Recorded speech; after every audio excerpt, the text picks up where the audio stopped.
दोस्तों, एक बार फिर से मैं विकास श्रीवास्तव आपके सामने एक नया संरूप लेके सामने आया हूँ। जैसे कि इसके पहले आप लोगों ने पढ़ा मेरे माध्यम से टेंस के बारे में आपने पढ़ा कि टेंस होता क्या है, इसके कितने भेद होते हैं और उसके कितने भेद होते हैं। और सिंपल प्रेजेंट टेंस के बारे में हमने आपको ट्रांसलेशन बताया था।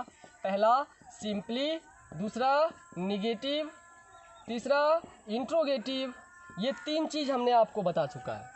अब हम आपको आज बताएंगे इंट्रोगेटिव प्लस निगेटिव, एक फंडामेंटल ये और दूसरा इसके क्वेश्चंस, यानी कि इसमें जो क्वेश्चंस आते हैं क्वेश्चंस करके, और तीसरा अपवाद। ये 3 चीज़ आपको बताएंगे और कल के क्लास में हम आपको देंगे सिंपल प्रेजेंट टेंस का पूरा फंडामेंटल एक साथ। यानी कि कुल मिलाकर ये कहा जाए कि कल का होने वाला क्लास आपके लिए बहुत ही बेहतर साबित होगा। आपने पिछले क्लास को नहीं भी पढ़ा है तो कल का क्लास आप ज़रूर देखें ताकि इस टेंस के परिपूर्ण जानकारी आपको मिल सके। चलिए हम आपके सामने रूबरू देते हैं क्या। पहला, क्या राम घर नहीं जाता है? तो याद है दोस्तों, हमने आपको बताया था कि जब नहीं हो तो या तो डू नॉट या तो डज नॉट का प्रयोग होता है। और कहाँ डू नॉट कहाँ डज नॉट, तो वह हो या दुनिया का कोई नाम हो, उस परिस्थिति में आप डज का प्रयोग करेंगे मेरे दोस्तों, अन्यथा सबके साथ डू का प्रयोग करेंगे। अगर क्या पहले आवे तो या तो डू लगाओगे या तो डज लगाओगे। चलिए देखते हैं क्या के बाद वाली प्रश्न क्या है, अंक क्या है ये शब्द।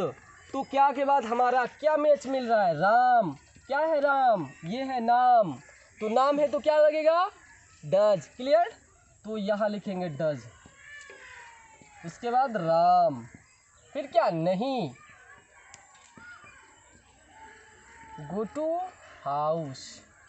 अब आप सोचते होंगे कि भैया आपने तो बताया था कि वह या दुनिया का कोई नाम हो तो उसके क्रिया में ऐसे या यस लगाते हैं, तो क्रिया इसका जाना है तो भैया आपने इसमें लगाया ही नहीं।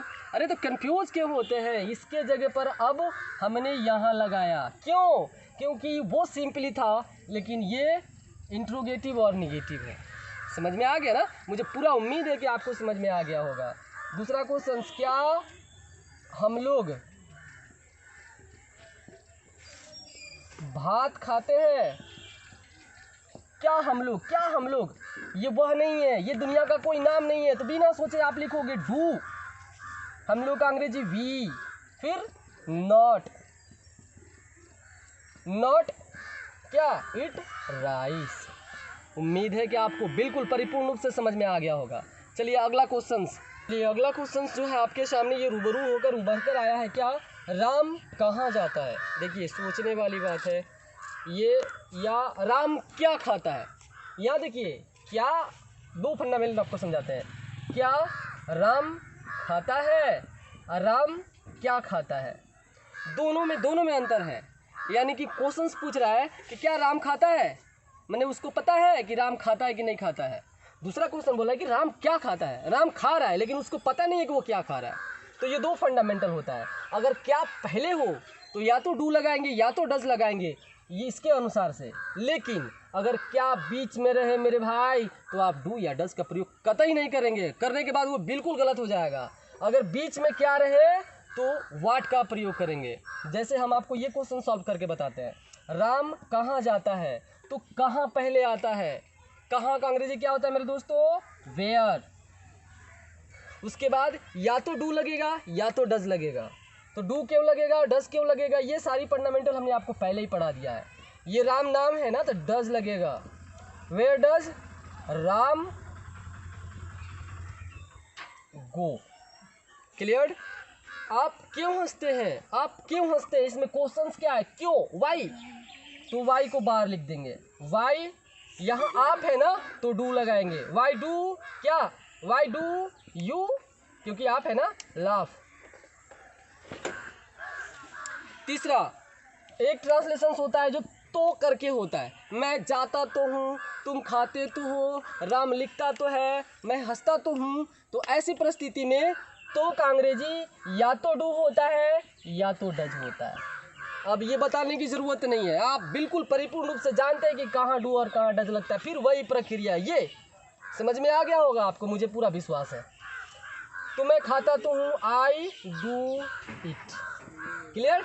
हम लोग, तुम, आप, ऐसा कुछ भी रहता है तो आप लिखते डू करके, और वो ये सारी समस्याओं में से अगर उत्पत्ति होके आते तो आप लिखते डज। क्लियर? तीसरा अगला क्वेश्चन, मैं थाली में खाता हूँ। क्या? मैं थाली में खाता हूँ। और राम कलम से लिखता है। ये दोनों क्वेश्चंस मैं आपको अभी नहीं बताऊंगा, क्योंकि बहुत ये मार्मिक क्वेश्चंस है और मैं चाहता हूँ कि कमेंट के माध्यम से इसका ट्रांसलेशन हमें बताएं।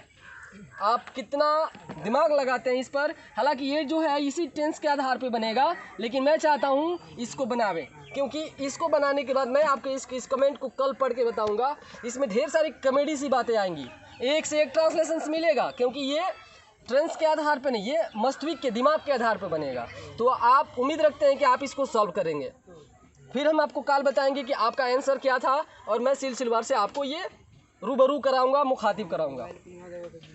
क्वेश्चन हम आपके सामने लेके प्रस्तुत हुए हैं। क्या? मेरी माँ मुझे प्यार करती है। आप तो सोचते होंगे कि भैया इतना दिन से बता रहा था कि वह हो दुनिया का कोई नाम हो तो उसमें SIS का प्रयोग करते हैं, तो ये कौन सा ड्रामा हुआ कि मेरी माँ मुझे प्यार करती है, इसमें तो वह नहीं है, दुनिया का कोई नाम नहीं है। तो इसको कैसे बनाएंगे आप लोग कि माई मदर लव मी। क्या बनाओगे? My mother love me, my mother love me, ऐसे बनाओगे आप, क्योंकि भैया ऐसे ही पढ़ाया है ना।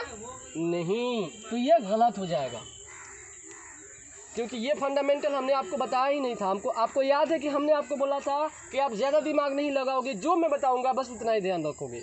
इसको मैं रखा था कि आखिर में मैं आपको बताऊं। तो चलिए, मेरा मेरी से संबंधित कोई वाक्य हो, मेरा मेरी से संबंधित कोई वाक्य हो, तो उस परिस्थिति में भी SIS का प्रयोग करते हैं। समझ में आ रहा है ना? जैसे कि वह या दुनिया का कोई नाम हो तो SIS का प्रयोग करेंगे। उसके अलावा मेरा मेरी से संबंधित कोई भी वाक्य हो तो उसमें भी SIS का प्रयोग करते हैं। चलिए, जैसे मेरी माँ मुझे प्यार करती है तो माई मदर लव नहीं, लव्स मी। क्लियर? मेरी पत्नी मुझे पसंद करती है तो माई वाइफ, पसंद मतलब लाइक, लाइक्स मी। मेरा नौकर बाजार जाता है मतलब my servant goes to market. समझ में आ रहा ना?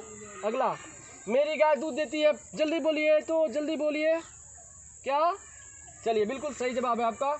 मेरी गाय दूध देती है मतलब माई काऊ गिव्स मिल्क। अगर इसमें रहता मेरी गाय मुझे दूध देती है तो क्या लिखते? माई काऊ गिव्स अस मिल्क, यानी कि मुझे देती है। क्लियर? इसी के साथ आपका सिंपल प्रेजेंट टेंस समाप्त हुआ। कल हम आपको बताएंगे सिंपल प्रेजेंट टेंस का simply, interrogative, negative, interrogative negative, questions, अपवाद, ये सारे के सारे फंडामेंटल एक साथ कल के क्लास में। तब तक के लिए दीजिए इजाज़त। और हमारे चैनल को आपने अभी तक सब्सक्राइब नहीं किया है तो मैं आपसे यही निवेदन करूंगा कि कृपया कर मेरे चैनल को सब्सक्राइब कर लें। ऐसे ही इसमें थंब दें, मेरे चैनल को सब्सक्राइब करें। यहाँ बेल आइकन होगा, इस पर क्लिक कर दें ताकि आने वाली सारी वीडियो का नोटिफिकेशन सबसे पहले सिर्फ और सिर्फ आपको मिले। इसके अलावा अगर मेरी वीडियो आपको अच्छा लगती है तो ऐसे अंगूठे पर जाकर सिंबल दें। अगर मेरी वीडियो आपको अच्छा नहीं लगती है तो ऐसे सिंबल पर जाकर क्लिक कर दें।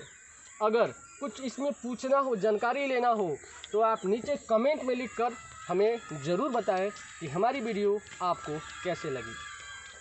इतना ही नहीं, आप हमारे वीडियो को अपने दोस्तों में शेयर करें, अपने छोटे छोटे भाइयों में शेयर करें, ताकि उनकी पढ़ाई जो बाध्य है वो परिपूर्ण रूप से हो जाए। चलिए, फिर मिलेंगे अगले क्लास में अगले पेशकश के साथ। तब तक दीजिए मुझे इजाज़त। Good bye, best of luck, खुदा हाफिज़।